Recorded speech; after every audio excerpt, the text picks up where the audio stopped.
नमस्कार, आप सभी का बहुत-बहुत स्वागत है हमारी इस खास चर्चा में। आज हम बात करेंगे कि तकनीक यानी टेक्नोलॉजी का इस्तेमाल करके किस तरह से इलीगल इमिग्रेशन को रोका जा सकता है, इलीगल इमिग्रेंट्स को भारत में आने से रोका जा सकता है, उनकी पहचान की जा सकती है, उन्हें डिपोर्ट करने किया जा सकता है। इस पर बातचीत करने के लिए डॉक्टर पवन दुग्गल हमारे साथ मौजूद हैं। बहुत-बहुत स्वागत है डॉक्टर पवन दुग्गल आपका इस विशेष चर्चा में। धन्यवाद। तो डॉक्टर पवन दुग्गल मैं आपसे समझना चाहूंगी कि जिस तरह से हम लगातार देख रहे हैं देश भर में ये खबरें आ रही है कि किस तरह से अवैध बांग्लादेशी घुसपैठिए लगातार भारत में कई दशकों से आ रहे हैं। उन्होंने फेक आईडीज बनवा ली हैं, फेक आधार कार्ड, यहाँ तक कि पासपोर्ट भी फेक बनवा लिया है और वो उसका इस्तेमाल करके विदेशों तक घूम रहे हैं, फेक इंडियन पासपोर्ट बनवाकर। तो किस तरह से कौन सी ऐसी टेक्नोलॉजी है जिनका इस्तेमाल करके हम हर लेवल पर चाहे फर्स्ट लाइन ऑफ डिफेंस हमारा बीएसएफ है, बॉर्डर सिक्योरिटी फोर्स है, वहां से लेकर और जिस तरह से बॉर्डर से लेकर और अगर वो मान लीजिए शहरों तक आने में भी सफल हो जाते हैं तो उनको कैसे आइडेंटिफाई किया जाए, तकनीक कैसे मदद कर सकती है, किस तरह की नई जो मॉडर्न टेक्नोलॉजीज हैं उनका किस तरह से इस्तेमाल किया जा सकता है इन घुसपैठियों को पहचानने में, किस तरह से इनके सोशल मीडिया की मॉनिटरिंग करके जो ह्यूमन ट्रैफिकिंग नेटवर्क है उसे तोड़ा जा सकता है और किस तरह से हमारी जो डेटा है, जो हमारे साइबर स्पेस में है, उसके ज़रिए किस तरह से इलीगल इमिग्रेंट्स को पहचाना जा सकता है, चाहे उसमें उनके सोशल मीडिया प्रोफाइलिंग की बात हो, चाहे उनके पैटर्न्स की बात हो और कई तरह की इस वक़्त टेक्नोलॉजी आ रही हैं, जो चाहे एआई की मदद से चाहे बायोमेट्रिक्स की हम बात करें। तो किस तरह से इलीगल इमिग्रेशन को रोका जा सकता है और किस तरह उससे कॉम्बैट किया जा सकता है, इस पर आप हम चाहेंगे कि हमारे दर्शकों को बताएँ। देखिए, इलीगल इमिग्रेशन एक बहुत ही बड़ी चुनौती और समस्या हो गई है पूरे विश्व भर में। और जी, इसमें भारत भी कोई अपवाद नहीं है। हम पाश्चात्य देशों में देखें तो कितने इलीगल इमिग्रेंट्स यूरोपियन नेशंस में आ रहे हैं, लगातार दंगा मचा रहे हैं, वहाँ की पब्लिक ऑर्डर को अनरूली कर रहे हैं। ठीक उसी प्रकार की चुनौती हम देखते हैं तो भारतवर्ष में भी मौजूद है। हालांकि उसका उसका जो अवतार है थोड़ा बहुत भिन्न है। हमारे यहाँ अधिकांश लोग जो भारत में घुसते हैं वो बांग्लादेश से आते हैं और बांग्लादेश से घुसपैठिए आते हैं इलीगल इमिग्रेशन रूट्स के माध्यम से। देखिए, अगर साधारण व्यक्ति की भाषा में बात करूँ, तो अगर आप बांग्लादेश से हैं और आप भारत आना चाहते हैं, तो आप बांग्लादेश के पासपोर्ट से भारत में तब घुस सकते हैं जब आपको भारतीय वीज़ा उपलब्ध हो और आपको जी, परमिशन हो, आप बॉर्डर को लीगली क्रॉस करिए और आपके जो दस्तावेज़ हैं, उस पर ठप्पा लगाया जाता है कि आप भारत में फलाना दिन घुस गए हैं, इतने दिनों के लिए हैं और इतने दिनों वापस चले जाएँगे। ये तो है लीगल रूट। लेकिन जी, बहुत से लोग लीगल रूट इस्तेमाल नहीं करना चाहते। क्यों? क्योंकि लीगल रूट में बहुत सारी पेपर वर्क है, बहुत सारी आपको आइडेंटिटी प्रूफ देने हैं, अकाउंटेबिलिटी है, पैसे हैं। तो अधिकांश लोग कहते हैं कि साहब हम लीगल रूट से नहीं जाते, हम इल्लीगल रूट से गुज़रते हैं। यानी कि ऐसा है जहाँ-जहाँ जो बॉर्डर में सेंध लगाने की संभावना है, उसके थ्रू ह्यूमन ट्रैफिकिंग रूट्स के थ्रू हम घुसते हैं। हम होंगे हम बांग्लादेशी, भारत में घुसेंगे, लेकिन अपने आप को बताएँगे भारतवासी, वहाँ से कहीं न कहीं भारतीय एजेंसी से अपने दस्तावेज़ माँगेंगे, दस्तावेज़ झूठे बनाएँगे, अपनी नाम, अपनी आइडेंटिटी झूठी बनाएँगे और एक बार हमें इंडियन आइडेंटिटी मिल गई, चाहे वो इंडियन पासपोर्ट है, आधार है, पैन कार्ड है या राशन कार्ड है, तो या ड्राइविंग लाइसेंस है, तो उसके आधार पर वो चाहते हैं कि अल्टीमेट बसेरा जो है, वो भारतवर्ष में परमानेंटली कर लिया जाए। तो हो क्या रहा है कि बहुत सारे लोग अवैध तरीके से भारत में घुस गए हैं और उन्होंने झूठे दस्तावेज़ों के आधार पर, गलत इन्फॉर्मेशन के आधार पर भारतीय आइडेंटिटी डॉक्यूमेंटेशन ले लिए हैं और उसके आधार पर वो ना केवल यहाँ धंधा कर रहे हैं, उन्होंने प्रॉपर्टियाँ खरीद ली हैं, बस गए हैं और एक बार वो बस गए हैं तो अपने और जितने रिश्तेदार हैं, उनको भी लगातार बुला रहे हैं।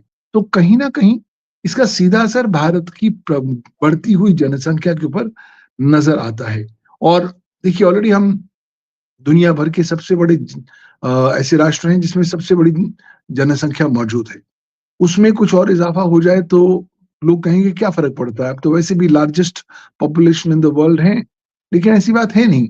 कहीं यहाँ न मैं कहीं आपको हमें कहना चाहूँगी कि जो मतलब चाहे हम दूसरे देशों की समस्याओं की बात करें कि लेकिन उनकी जो वहाँ जो जनसंख्या आ रही है, जो आबादी आ रही है, वो इतनी बड़ी संख्या में नहीं है जितनी भारत में आ जाती है। मतलब यहाँ करोड़ों की संख्या में बांग्लादेशी घुसपैठिए भारत में बैठे हैं इस समय और उनका जो वो मल्टीप्लाई होते हैं, वो बहुत फास्ट होते हैं। तो यहाँ पर और झूठे कागज़ बनवाते हैं, झूठे दस्तावेज़ बनवाते हैं और हम अगर पड़ोसी देशों में भी जाना चाहें तो हम लेके जाते हैं वीज़ा। मतलब अगर किसी देश के साथ हमारा बॉर्डर लगा है तो ये नहीं है कि हम बिना वीज़ा के चले जाएँगे। हम वीज़ा लेकर जाएँगे, चोरी-छुपे नहीं जाएँगे। तो ये चोरी-छुपे घुसना इसके पीछे ये भी कहा जाता है कि टेररिस्ट आउटफिट्स भी हो सकते हैं, ये स्लीपर सेल की तरह भी काम कर सकते हैं। ये जब चाहे भारत में दंगे करा सकते हैं, ये जब चाहे इंटरनल डिस्टर्बेंसेस क्रिएट कर सकते हैं। आसाम का हमने देखा आसाम में क्या हुआ किस तरह से बांग्लादेशी घुसपैठिए घुसे और उन्होंने पूरी डेमोग्राफी बदल दी। अब और इलेक्टोरल पॉलिटिक्स पर इसका बहुत खराब असर होता है कि ये वोटर बन जाते हैं, दिल्ली में वोटर बन जाते हैं या देश भर में वोटर बन गए हैं, तो हमारे लिए, हमारी डेमोक्रेसी के लिए, लोकतंत्र के लिए खतरा है ये। बहुत मेजर खतरा है, क्योंकि आप अल्टीमेटली भारत की जो जड़ें हैं, उनको कमज़ोर करने की दिशा में काम कर रहे हैं।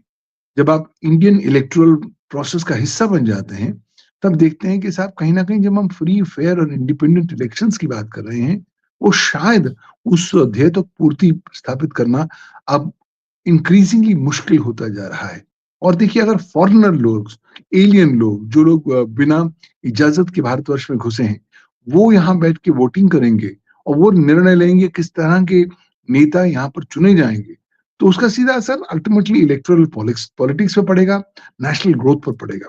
तब लिए ज़रूरत है कि आज हम विभिन्न प्रकार की नई इमर्जिंग टेक्नोलॉजीज़ का इस्तेमाल करें, ताकि इस तरह की अवैध घुसपैठ की जो ट्रेंड है, उसको रोका जा सके। देखिए, ऑलरेडी केंद्रीय सरकार और उसकी विभिन्न एजेंसीज़ बहुत काम कर रही हैं। हम लोगों ने अपने बॉर्डर्स को ज़्यादा सशक्त करने का पूरा प्रयास किया है, रेगुलर चेकिंग होती है। लेकिन उसके बावजूद भी, क्योंकि ये बांग्लादेशी भारतवर्ष में घुसते आ रहे हैं, तो ज़रूरी है कि हम नई उभरती टेक्नोलॉजीज़ का इस्तेमाल करें। चाहे वो इंटरनेट ऑफ थिंग्स की बात हो, चाहे वो आर्टिफिशियल इंटेलिजेंस की बात हो, चाहे वो ब्लॉकचेन की बात क्यों ना हो। देखिए, हम लोग कहीं न कहीं डेटा से अगर गवर्नेंस करेंगे, तो संभावित तौर पर इस चुनौती को डील करने में ज़्यादा सक्षम हो पाएँगे। तो उसके लिए भी चुनौतियाँ हैं। ये लोग आपको डेटा ही गलत देंगे, तो आपका सिस्टम गलत डेटा फीड करेगा।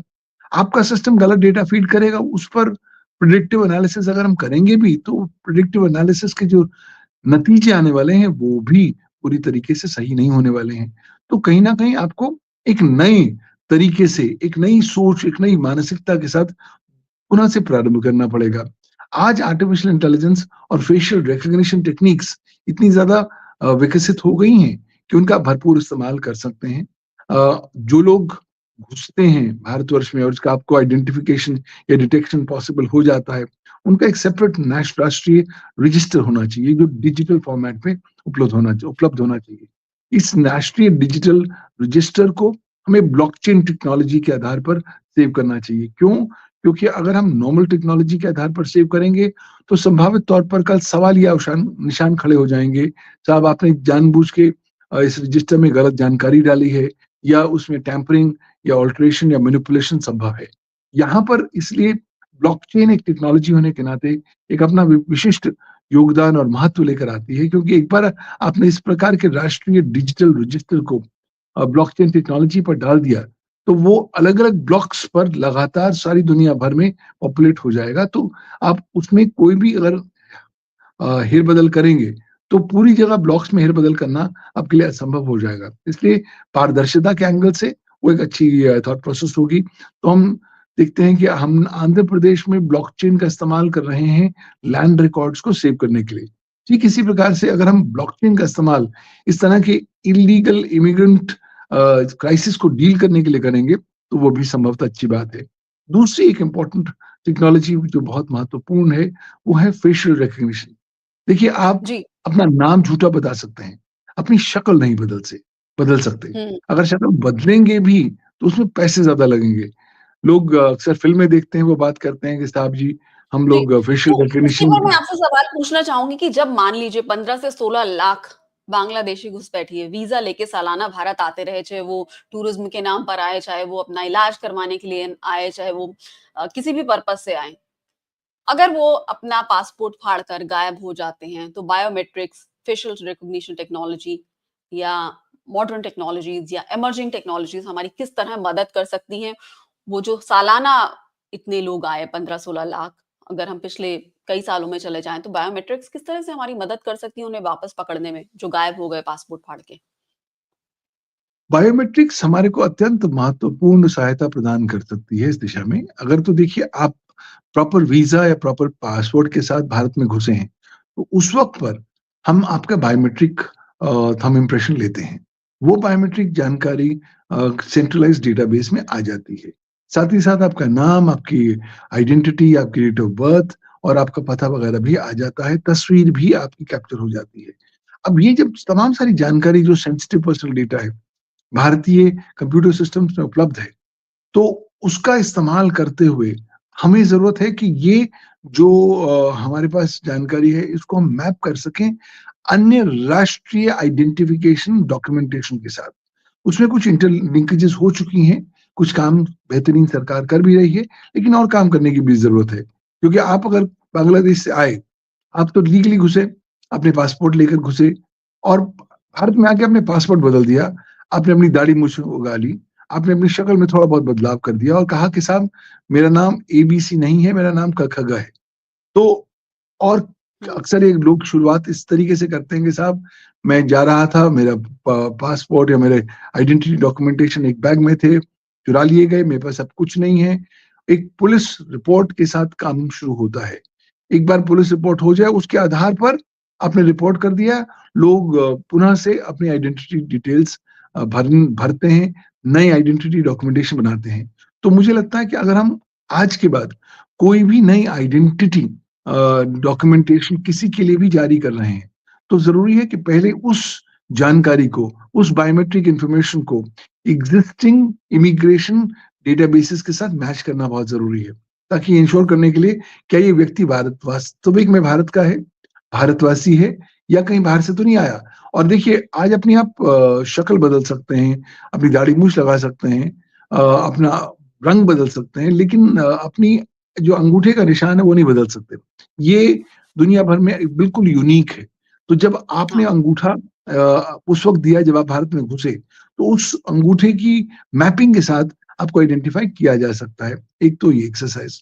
दूसरा आजकल नई प्रकार के टेक्नोलॉज़ीज़ आई हैं जैसे आर्टिफ़िशियल इंटेलिजेंस जो आपको हुँ, मदद करती हैं विभिन्न प्रकार के बिग डेटा सेट्स को सिफ्ट करके आपको अपने मंज़िल-ए-मकसूद तक पहुँचने के लिए। तो उनका भी इस्तेमाल किया जा सकता है। इस प्रकार के जो पैटर्न्स हैं बायोमेट्रिक इंफॉर्मेशन में, उनको डिटेक्ट करने की दिशा में बहुमुखी एक स्ट्रैटेजी बनानी पड़ेगी। आप ये नहीं कह सकते कि साहब एक टेक्नोलॉजी अपनाऊँगा और उससे मेरा सारा काम साफ हो जाएगा, ऐसा कुछ नहीं होने वाला। प्लीज़ हमें समझना होगा ये इल्लीगल इमिग्रेंट्स जो हैं, वो बहुत शातिर हैं, वो देश से आए हैं, क्या आपके देश में आएँगे, घुसेंगे, घुसपैठ करके यहाँ बसेंगे, बस के हुँ, अपने ता ता दादों को और ग्रो करेंगे, मल्टीप्लाई करेंगे और अल्टीमेटली भारत की भूमि, भारत के रिसोर्सेज़ का इस्तेमाल करेंगे, भारतीय पॉलिटिक्स में हिस्सा लेंगे और अल्टीमेटली भारत की तस्वीर और भारत का जो की तकदीर है, उसको बदलने का प्रयास करेंगे। तो कहीं न कहीं इस इल्लीगल इमिग्रेशन को इफेक्टिवली डील करने के लिए आपको विभिन्न प्रकार के टेक्नोलॉजिकल सॉल्यूशंस को साइमल्टेनियसली अडॉप्ट करना पड़ेगा। लेकिन जितना आप फ्यूचरिस्टिक हो पाएँगे, उतना आपके लिए अच्छा होगा। जी। तो अब जिस तरह हमने चर्चा की कि बहुत सारे बांग्लादेशी घुसपैठिए ऐसे भी होते हैं, मान लीजिए वो आए, वीज़ा लेकर आए, लेकिन उसके बाद उनका वीज़ा एक्सपायर हो गया, इल्लीगल हो गए, वीज़ा जी, एक्सपायर हो गया, ओवरस्टे किया उन्होंने। उसके बाद उन्होंने भारतीय अपना पासपोर्ट फाड़ दिया और फिर भारतीय डॉक्यूमेंट्स बनवा लिए और फिर उसी का पासपोर्ट बनवा लिया और फिर वो विदेशों में ट्रैवल कर रहे हैं भारतीय होके। और इसी कड़ी में हम आगे देखें तो जो अगर वो विदेशों में भी जाके ओवरस्टे कर लेते हैं, तो वहाँ वो भारत का नाम बदनाम होता है। कि वो कहलाएँगे क्या? हैं तो वो Bangladeshi, fake Indian passport passport पर ट्रैवल कर रहे हैं, लेकिन कहलाएँगे क्या? Indian illegal immigrants. बिल्कुल सही। तो एक इसलिए तरह से भारत ने भारत की वर्ल्ड ओवर इमेज भी वो खराब कर रहे हैं। मतलब वो इस मकसद से आ रहे हैं कि यहाँ आएँगे वीज़ा लेके, पासपोर्ट फाड़ देंगे, फाड़ के भारत का पासपोर्ट फेक इंडियन पासपोर्ट बनवा लेंगे झूठे कागज़ देके और फिर उस पासपोर्ट पर विदेशों में ट्रैवल करेंगे। हो सकता है बांग्लादेश से जो लोग होते होंगे उनको इतने आसानी से जो डेवलप्ड कंट्रीज़ हैं उनके वीज़ा मिलने कितने आसान हैं या नहीं है ये तो देखना पड़ेगा। देखिए, कहीं न कहीं ये लोग जब घुसपैठिया आते हैं हुँ, भारतवर्ष में और भारतवासी बन करके दुनिया भर में ट्रैवल करते हैं, तो अल्टीमेटली भारत के एम्बेसडर बन जाते हैं और वहाँ पर गड़बड़ करते हैं, गलत काम करते हैं, तो भारत की छवि, भारत का नाम, भारत की हुँ, रेपुटेशन नकारात्मक रूप से प्रभावित होती है, इसमें कोई दो राह नहीं। साथ ही साथ बहुत सारे लोग तो इसलिए आते हैं, तो वो भारतवर्ष में अ, इल्लीगल काम कर सकें, क्रिमिनल काम कर सकें, टेररिस्ट जी, काम कर सकें। तो हुँ, वहाँ पर भी उस प्रकार की गतिविधियों का असर भारत की प्रभुता, अखंडता या सुरक्षा पर पड़ सकता है। इसमें भी कोई दो राह नहीं है। इसलिए हमें अब इस इमिग्रेशन क्राइसिस को बहुत जल्दी एक नए तरीके से, एक दूसरे दृष्टिकोण से देखने की ज़रूरत है। अगर हमने अब सख्त कदम नहीं उठाए और इस तरह की इल्लीगल इमिग्रेशन को नहीं रोका, तो आने वाले समय में ना केवल भारतीय राष्ट्र के रिसोर्सेज़ के ऊपर आप पाएँगे कि एक अनड्यू वेटेज, एक अनड्यू वो भार आना शुरू हो जाएगा, बल्कि साथ ही साथ इस तरह की गतिविधियों से भारतीय राष्ट्र, भारतवासियों के अधिकार और भारतीय राष्ट्र की प्रभुता, अखंडता और सुरक्षा सभी नकारात्मक रूप से प्रभावित होने की संभावनाएँ रख पाएँगी। इसलिए जितनी जल्दी हम इफेक्टिव टेक्नोलॉजी टूल्स के जी। द्वारा, टेक्नोलॉजी मैकेनिज़्म्स के द्वारा इनको डिटेक्ट, आइडेंटिफ़ाई कर सकें, उन पर सख्त कानूनी कार्रवाई करके उन्हें वापस हुँ। डिपोर्ट कर सकें, उतना ही अच्छा भारतवर्ष के लिए होगा। मैं यहाँ पर आपसे एक सवाल पूछना चाहूँगी कि सोशल मीडिया की मॉनिटरिंग के ज़रिए किस तरह से जो ह्यूमन ट्रैफिकिंग नेटवर्क है, जो कि इल्लीगल इमिग्रेशन में इन्वॉल्व्ड है, उसको कैसे तोड़ा जा सकता है? देखिए, पुराने ज़माने में तो ये लोग घुसपैठिया कर लेते थे, आते थे और उनको आइडेंटिफ़ाई करना मुश्किल होता था। आजकल एक नया दौर है, आजकल इंटरनेट का युग है, इंटरनेट की क्रांति है। तो ये लोग जब भारत में भी आते हैं, तो ये इंटरनेट से अछूते नहीं रहते। कहीं न कहीं जी, उनका भी उद्देश्य होता है कि वो सोशल मीडिया अपने संदेश को सोशल मीडिया के माध्यम से ब्रॉडकास्ट करें, मल्टीप्लाई करें। इसलिए वो कहीं न कहीं इलेक्ट्रॉनिक पद्धति अपने छोड़ जाते हैं सोशल मीडिया पे। और जब आप हुँ, उनके सोशल मीडिया पोस्ट को पढ़ेंगे, तब आपको ऑटोमैटिकली पता लग जाएगा कि साहब इनकी मानसिकता, इनकी धारणा और इनकी जो विचारधारा है, वो भारतवासियों की नहीं बल्कि बाहर वालों की है। तो अगर हुँ, हम आज इफेक्टिव सोशल मीडिया मॉनिटरिंग कर सकें, लोगों के सोशल मीडिया पोस्ट को एनालाइज़ कर सकें बिग डेटा एनालिटिक्स के माध्यम से, आर्टिफिशियल इंटेलिजेंस के माध्यम से, तो काफ़ी हद तक हम प्राइमा फेसाए एक ओपिनियन पर आ सकते हैं कि साहब ये लोग इस प्रकार के सोशल मीडिया हैंडल्स पे भारतवर्ष के नहीं है, भारत से बाहर आए लगते हैं। एटलीस्ट आपको सुराग तो मिल जाएगा, एक शुरुआती रास्ता खुल जाएगा, दरवाज़े में आपका कदम घुसने की जगह आपको मिल जाएगी। फिर उसके बाद आप तफ्तीश करिए, उनको शो कॉज़ नोटिस दीजिए कि साहब ये आपने सोशल मीडिया पर ये बोल रखा है, इसके बारे में कृपया आप आइए, अपनी आइडेंटिटी बताइए, अपनी आइडेंटिटी डिटेल्स बताइए और साथ ही हम अपनी अपनी जो बायोमेट्रिक्स है, उसकी भी वेरिफिकेशन करवाइए। तो जब आप इस तरह के लोगों को इस तरह के शो कॉज़ नोटिसेस देंगे, उन्हें बुलाएँगे, तो संभावित तौर हुँ, पर ऑटोमैटिकली छँटनी होने का प्रारंभ सिलसिला शुरू हो जाएगा। और उस दिशा से भी आप एक मैसेज देना शुरू करेंगे कि साहब चलिए, जो लोग वॉलंटरीली पकड़े गए अच्छी बात है, जो नहीं, अगर हमने आपको फिर पकड़ लिया, आपके झूठे दस्तावेज़ों के आधार पर, तो हम आपको भारतीय जेल भी भेजेंगे, आपको फिर अल्टीमेटली डिपोर्ट भी करेंगे, लीगल कॉन्सिक्वेंसेस का सामना भी करना पड़ेगा।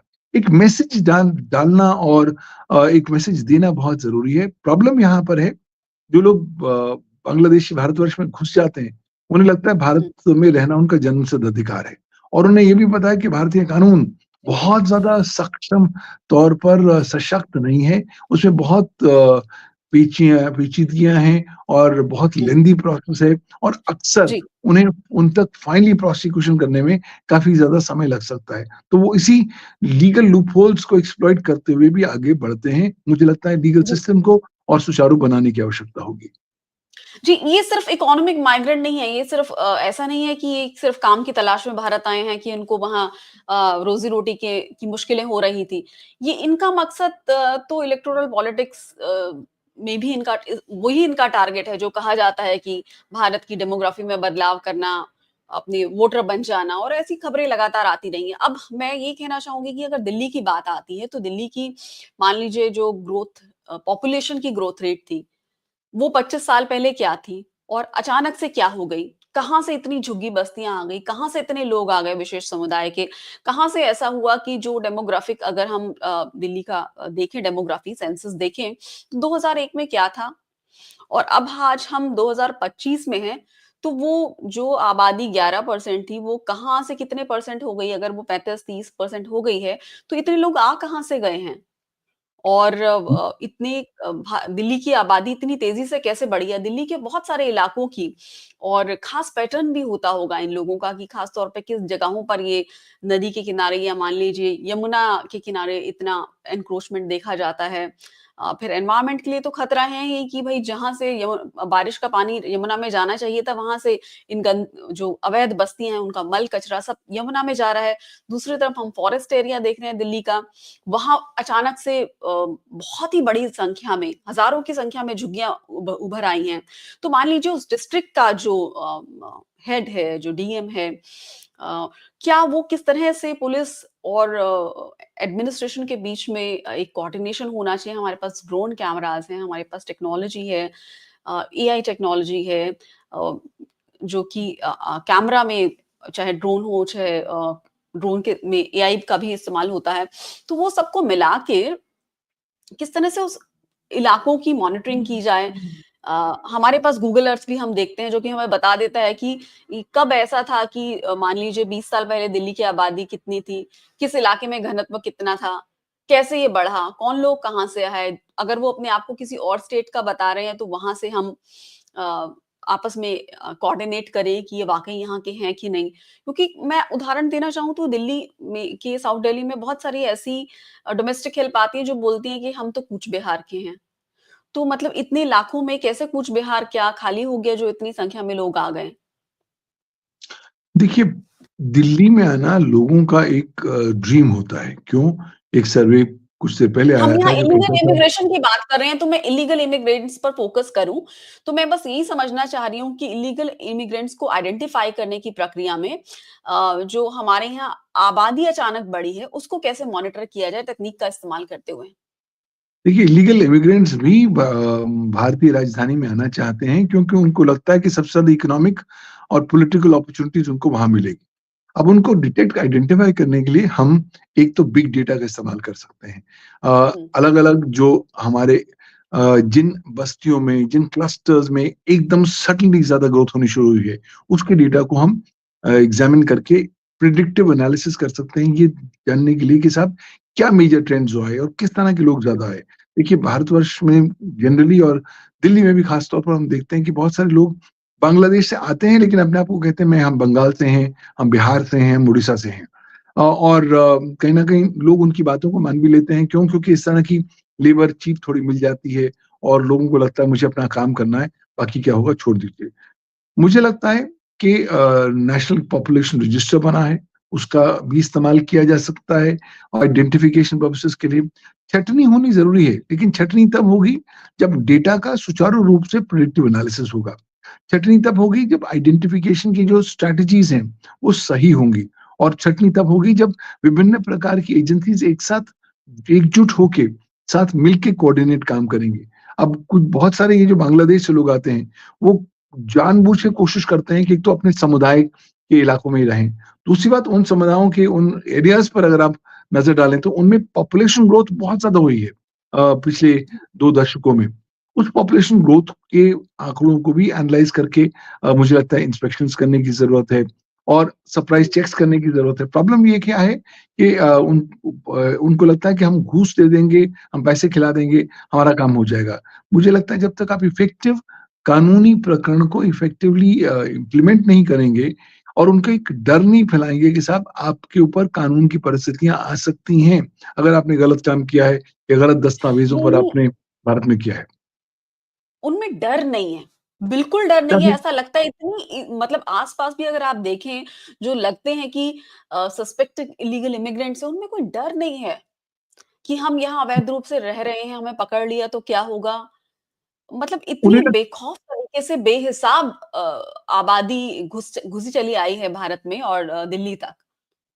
देखिए उन्हें लगता है कि somehow वो मैनेज कर लेंगे, पैसे दिला देंगे, सिस्टम को बायपास कर लेंगे, सिस्टम को थका देंगे और प्लस क्योंकि एक विशेष समुदाय से आते हैं लोग, इन्हें लगता है कि साहब हमारा समुदाय ज़्यादा महत्वपूर्ण है, वो समुदाय हमें बचा लेगा और वो समुदाय हर हालत में भारत के ऊपर हावी हो जाएगा। मुझे लगता है कहीं न कहीं आपको इफेक्टिव लॉ के जो प्रकरण हैं, प्रोसीजर्स हैं, मैकेनिज़्म्स हैं, फ्रेमवर्क्स हैं, उनको आपको इफेक्टिवली एनफोर्स करना पड़ेगा और एक सांकेतिक मैसेज भी देना पड़ेगा। कुछ बीटा केसेज़ में आपको सख्त कार्रवाइयाँ भी करनी पड़ेंगी। अभी क्या होता है कि कार्रवाई नहीं होती। चलिए आइडेंटिफिकेशन हुई भी तो उसके बाद चीज़ें बंद हो गई या इतना ज़्यादा पॉलिटिकल प्रेशर आ गया या अल्टीमेटली लोग तो बहुत सारे वोट्स में तब्दूल हो जाते हैं, तो राजनैतिक नेता कहते हैं कि साहब इन पर कार्रवाइयाँ ना करें। क्यों? क्योंकि ये मेरा वोटर बेस है या बेसिकली सिस्टम्स को स्लो करने का प्रयास किया जाता है। इफेक्टिवली राष्ट्र होने के नाते आपको नई स्ट्रैटेजीज अपनानी पड़ेंगी, कानून को इफेक्टिवली इन्फोर्स करना पड़ेगा, संदेश देना पड़ेगा कि कानून सशक्त है, मजबूत है, कारगर है और अगर आपने इस कानून का दुरुपयोग किया, तो आपको कानूनी परिस्थितियों से कोई नहीं बचा सकता। वो मैसेज देना बहुत ज़्यादा ज़रूरी है, टेक्नोलॉजी का इस्तेमाल करना ज़रूरी है, एक ओवरऑल होलिस्टिक सर्वांगीण आपको एक विज़न लेके आनी है, जो आपको इम्प्लीमेंट करनी है, तब इस तरह की चुनौतियों से आप डील करने की दिशा में सक्षम हो पाएँगे, वरना चीज़ें बहुत देर हम देख रहे हैं कि हाथ से बाहर होती जा रही हैं और ये जी। चीज़ें और लगातार बदतर भी हो जाएँगी आने वाले समय में, ऐसा उम्मीद किया जा रहा है। जी, बिल्कुल इसी बात की आशंका है कि हालात बदतर हो सकते हैं, मतलब वर्स हो सकती हैं चीज़ें। क्योंकि अभी जो संख्या है वो वाक़ई जो आंकड़े आते हैं या जो अनुमान आते हैं, जो एस्टिमेट आते हैं वो वाक़ई एक खतरे की घंटी बजा रहे हैं। तो साथ ही मैं ये भी समझना चाहूँगी कि चाहे बॉर्डर की बात हो चाहे हमारे जो अचानक से कुछ इलाके हैं जहाँ आबादी बढ़ रही है वहाँ जो एआई से जो ड्रोन कैमरास से मॉनिटरिंग हो सकती है उसका इस्तेमाल बॉर्डर पे और साथ ही हमारे जो शहरों में हैं जहाँ लॉ इन्फोर्समेंट एजेंसीज हैं चाहे पुलिस है वो इसका इस्तेमाल करके किस तरह से लीगल इमिग्रेंट्स को आइडेंटिफाई कर सकती हैं या बॉर्डर पे उन्हें रोक सकती हैं एआई गवर्न जो कैमरा ड्रोन कैमरास होते हैं उनके जरिए ड्रोन कैमराज़ आज एक बहुत ही इफ़ेक्टिव कारगर रूप से एक नया स्ट्रैटेजी बन चुका है विभिन्न सॉवरेन राष्ट्रों के लिए और भारत भी कोई इसमें अपवाद नहीं है। हम लोग ड्रोन कैमराज़ का इस्तेमाल कर रहे हैं। लेकिन उनका और ज़्यादा एक्सटेंसिव इस्तेमाल किया जाना चाहिए क्योंकि ड्रोन कैमरे के आउटपुट से आपको बहुत सारी चीज़ें पता लग पाती हैं जो वर्तमान ग्राउंड लेवल पे आपको नहीं पता लग पाती।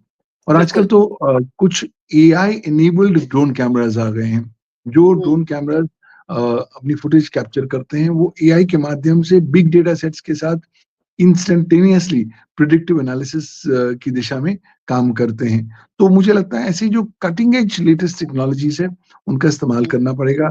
जहाँ मेजर पॉपुलेशन क्लस्टर्स आ गए हैं, जहाँ पर ये बांग्लादेश या और लोगों और दिशाओं से लोग आके बस गए हैं, उनका भी ड्रोन एक्सटेंसिव कवरेज किया जाना चाहिए। डिटेल्ड आइडेंटिफिकेशन ड्राइव्स की जानी चाहिए। आइडेंटिटी डॉक्यूमेंटेशन चेक किए जाने चाहिए और आजकल तो प्रॉब्लम और आ गई है। जिस तरह हम्म हम कह रहे हैं कि आर्टिफिशियल इंटेलिजेंस का आप इस्तेमाल करें इस इल्लीगल इमिग्रेंट्स इश्यू को डील करने के लिए, इल्लीगल इमिग्रेंट्स भी आर्टिफिशियल इंटेलिजेंस का इस्तेमाल करते हुए सिस्टम को बायपास करने के पूरी तरीके से तैयार हो रहे हैं।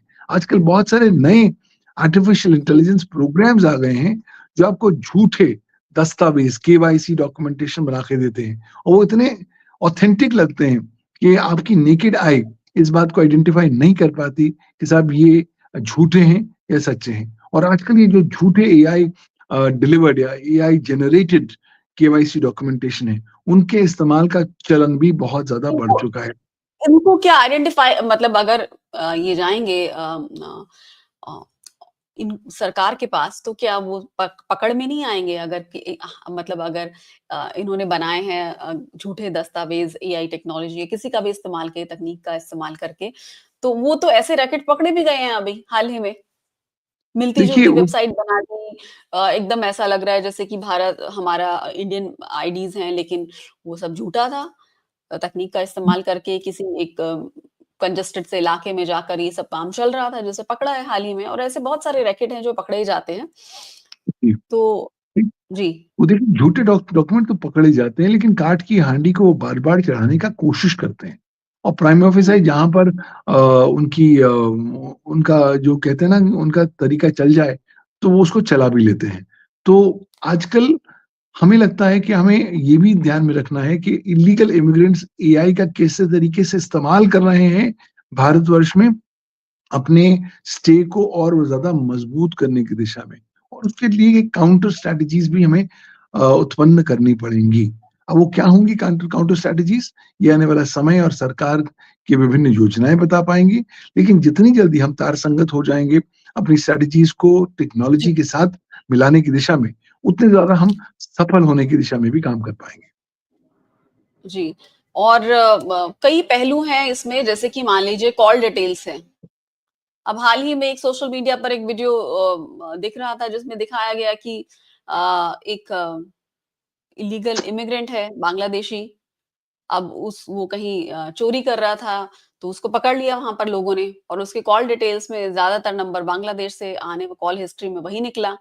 तो बहुत सारे तरीके हैं, ऐसा तो है नहीं कि तरीके कम भीख पकड़ने के कम नहीं है। अगर जिस तरह हमारे जो अ अ, अधिकारी रहे हैं या पूर्व अधिकारी रहे हैं पुलिस सर्विस में, उनका कहना है कि अगर पुलिस पीछे पड़ जाए, तो इनको आइडेंटिफ़ाई करना मुश्किल भी नहीं है।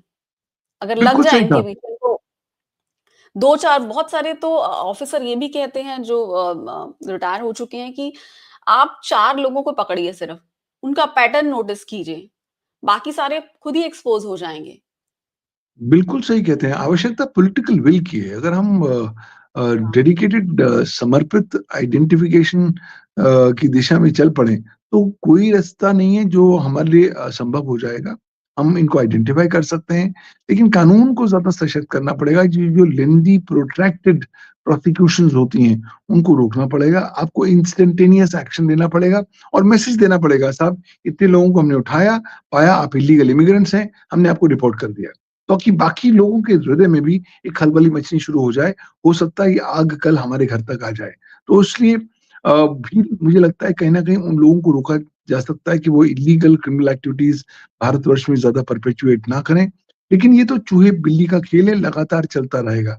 आप नए तरीके बनाएँगे, वो और नए तरीके जी। इजाद करेंगे मैं यहाँ पर ये अपने भी कहना शोषण के चाहूँगी बारे में। कि ऑस्ट्रेलिया है, ऑस्ट्रेलिया में इतनी दिक्कतें नहीं है जैसे भारत के साथ बिकॉज़ लैंड बॉर्डर है तो दिक्कत है।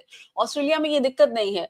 लेकिन वहाँ पर जो है वो पड़ोसी शिकायत कर देता है। अगर किसी ने देख लिया अवैध घुसपैठिया या इल्लीगल इल्लीगल तरीके से कोई ऑस्ट्रेलिया में आया है तो नेबरहुड में जो लोग हैं वो शिकायत कर देते हैं और पुलिस वहाँ मतलब रिवॉर्ड करती है कि अगर आपने किसी ऐसे इल्लीगल इमिग्रेंट को पकड़वाया तो वहाँ के जो नागरिक हैं उनको रिवॉर्ड देती है।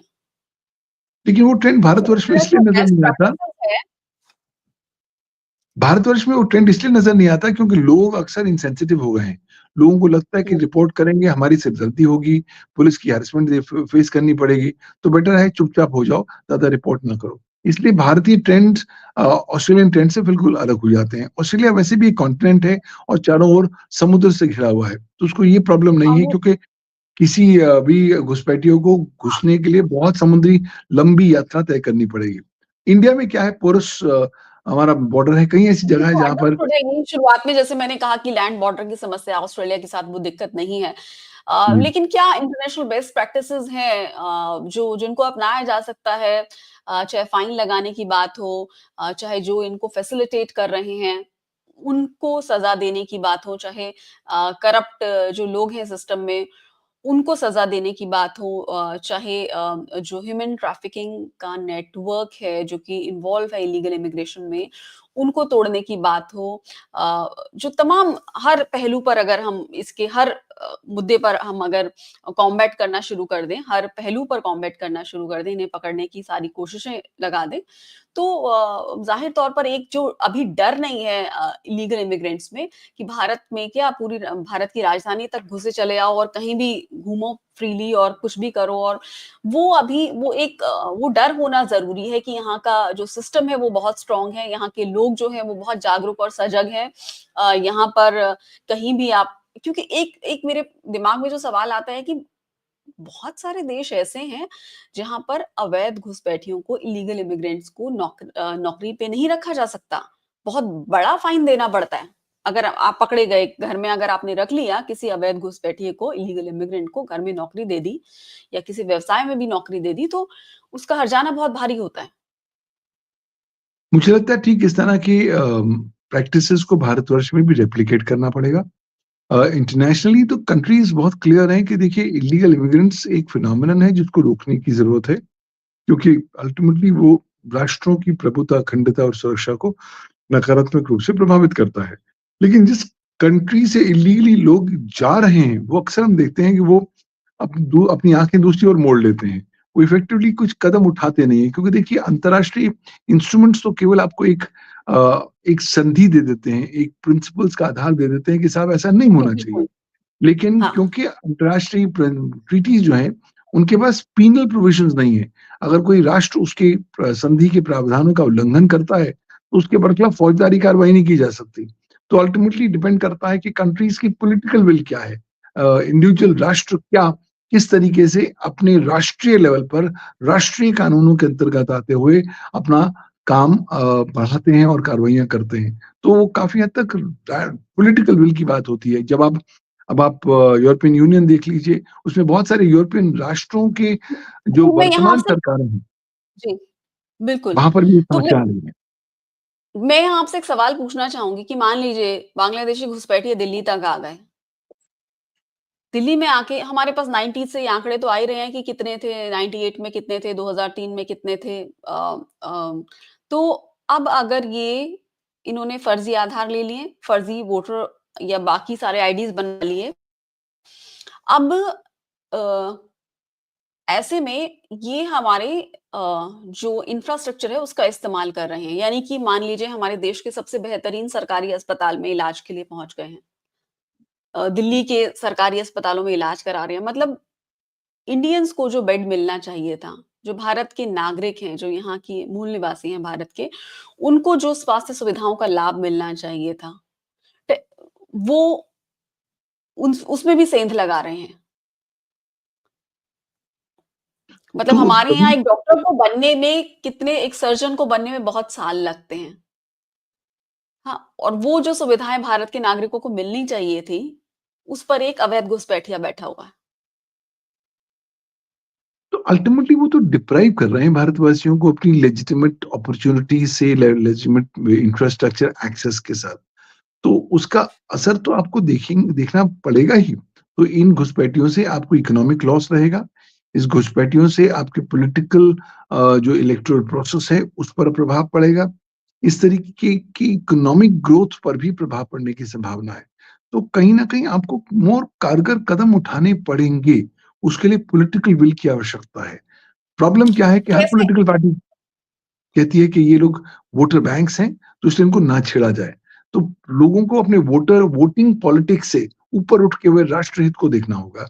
ये अत्यंत ज़रूरी कैसे ये पता लगाया जाए कि मान लीजिए जो देश के सबसे बड़े सरकारी अस्पताल है, वहां पर इलीगल इमिग्रेंट्स भारतीयों का हक तो नहीं मार रहे हैं, ये कैसे पता लगाया जाएगा? है। डेटा के माध्यम से तकनीक के जरिए, टेक्नोलॉजी के जरिए क्या क्या कोशिशें हो सकती हैं जिससे ये पता लगाया जाए कि ये हमारे इंफ्रास्ट्रक्चर पर बोझ बन रहे हैं। चाहे हेल्थ की केयर सिस्टम की बात हो, चाहे एजुकेशन की बात हो, चाहे हमारी नदियों को गंदा करने की बात हो, क्योंकि अगर वो गंदी अवैध कॉलोनियां बनाएंगे तो मतलब यमुना में जो पानी जाना चाहिए बारिश का, वो सीवेज जा रहा है यमुना के अंदर। आप सोचिए किस स्तर पर नुकसान पहुंचा रहे हैं, मतलब हमारी नदियों से लेके, हमारे जंगलों से लेके, हमारे पानी से लेके, हर चीज को। स्कूल, अस्पताल, एजुकेशन सिस्टम हर जगह। देखिए, हर जगह इसका इम्पैक्ट तो आ रहा है, इसमें कोई दो राह नहीं। हेल्थ सिस्टम में अगर आप करना चाहें तो फिर डेटा ही एकमात्र तरीका है। आप डेटा के एनालिसिस के माध्यम से आइडेंटिफाई कर सकते हैं कौन-कौन से लोग हैं जो राष्ट्रीय गवर्नमेंट हेल्थ फैसिलिटीज़ का इस्तेमाल कर रहे हैं और वो किस तरह के आइडेंटिटी प्रूफ्स दे रहे हैं। वो आइडेंटिटी प्रूफ्स का जो डेटाबेस है, उसको एनालाइज़ करके हम पता लगा सकते हैं कि साहब इनमें से कहाँ हमें लगता है सही डॉक्यूमेंट इस्तेमाल हुए हैं, कहाँ नहीं हुए हैं। एक बार आइडेंटिफिकेशन हो जाए टेक्नोलॉजी के माध्यम से, आर्टिफिशियल इंटेलिजेंस के माध्यम से, फिर कार्रवाई की जा सकती है। लेकिन प्रॉब्लम क्या है ना कि आपको कार्रवाई लगभग हर लेवल पे करनी पड़ेगी। आप हेल्थ पे कॉन्संट्रेट करोगे तो वो कहीं और पहुँच जाएँगे। आप कहीं और पहुँचेंगे तो किसी जगह पहुँच नहीं, जाएँगे। वो तो सब तो आपको मल्टीपल लेवल पर होगा, हर फ़ेसेट पर करनी पड़ेगी, सबको जागरूक रहना पड़ेगा, हर डिपार्टमेंट में जी। ये मैसेज जाना चाहिए कि किस तरह से रिसोर्सेज़ का इस्तेमाल कर रहे हैं और उसको इन्हें कैसे रोका जाए, कहाँ-कहाँ क्योंकि पकड़ने के लिए भी तो फिर हर जगह हम पहुँचे हुए हैं ना, तो ये हर जगह पकड़े जाएँगे फिर। अगर प्रशासन सजग हो जाए, सचेत हो जाए, सावधान हो जाए, तो इनको पकड़ने के तो बहुत सारे पॉइंट्स भी तो हैं हमारे पास। जी हाँ, तो वो करने की आवश्यकता है, अभी हम कर नहीं पाए हैं। अगर होलिस्टिकली कर पाएँगे, तो बेनिफिट भारत को होगा। भारतीय रिसोर्सेज़ को प्रिज़र्व करने की दिशा में हम एक सकारात्मक कदम बढ़ाएँगे और साथ ही साथ भारत की प्रभुता, अखंडता और सुरक्षा को भी ज़्यादा सशक्त तौर पर स्ट्रेंथन कर पाएँगे, एम्पावर कर पाएँगे। बहुत-बहुत शुक्रिया पवन दुग्गल जी, आपने इतना समय दिया और विस्तार से इस विषय पर बातचीत की। उम्मीद करती हूँ कि अगले एपिसोड्स में हम इस पर और डिटेल में चर्चा करेंगे कि कौन-कौन सी कंट्रीज़ हैं जो इस विषय में जिन्होंने बहुत स्ट्रिक्ट कानून बनाए हैं और उनसे उन्हें इल्लीगल इमिग्रेशन को रोकने में सफलता भी मिली, चाहे बॉर्डर पर सिक्योरिटी की बात हो, चाहे बॉर्डर मैनेजमेंट की बात हो और चाहे जो देश और उनके शहर में और उनकी ज़िलों में जो डिस्ट्रिक्ट्स में चाहे लोगों को आइडेंटिफ़ाई करने की बात हो। बहुत-बहुत शुक्रिया हमसे बात करने के लिए। धन्यवाद। धन्यवाद।